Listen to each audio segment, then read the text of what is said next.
DG anti corruption Suhail Zafar Parvez Elahi की रिहाइशगाह पर मौजूद हैं। परवेज इलाही की गिरफ्तारी के लिए ऑपरेशन जारी है। डीजी एंटी करप्शन का ये मौकिफ है और चौधरी परवेज इलाही मौजूद हैं। डीजी एंटी करप्शन सुहेल जानिब से कहा गया है।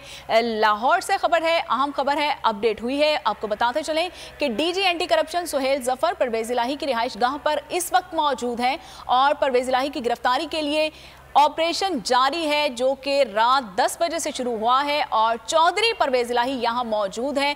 ये मौकिफ दिया गया है DG anti corruption Suhail Zafar की जानिब से। तो आपको बता रहे हैं कि इस वक्त DG anti corruption Suhail Zafar Parvez Elahi की रिहाइशगाह पर पहुंच चुके हैं और उनकी जानिब से कहा जा रहा है कि परवेज इलाही जो है वो घर के अंदर ही मौजूद हैं। अब से कुछ देर कबल जो है वो एंटी करप्शन हुकाम की जानिब से मौकिफ आया था कि परवेज इलाही की लोकेशन जो है वो घर के अंदर की है, जबकि उसके बरक्स जो है घर वालों की जानिब से कहा जा रहा है कि परवेज इलाही घर में मौजूद नहीं है और 5 घंटे से ज्यादा ये कार्रवाई भी की गई और जिसमें परवेज इलाही घर में मौजूद नहीं थे। तो आपको बता रहे हैं कि अब जो है वो DG anti corruption Suhail Zafar जो है वो परवेज इलाही के घर पर पहुंच गए हैं और उनकी जानिब से कहा जा रहा है कि परवेज इलाही घर पर मौजूद हैं।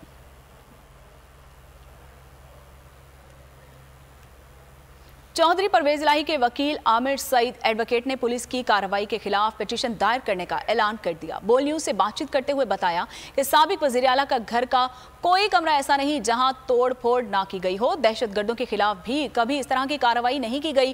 पुलिस बगैर वारंट आई। हमने कहा कि हम खुद तलाशी देने के लिए तैयार हैं, फिर भी उन्होंने दरवाजे तोड़े। लाहौर में क्राइम की शरह खतरनाक हद तक बढ़ चुकी है, मगर पुलिस अपना काम छोड़कर काबिज टोले की आला कार बनी हुई है।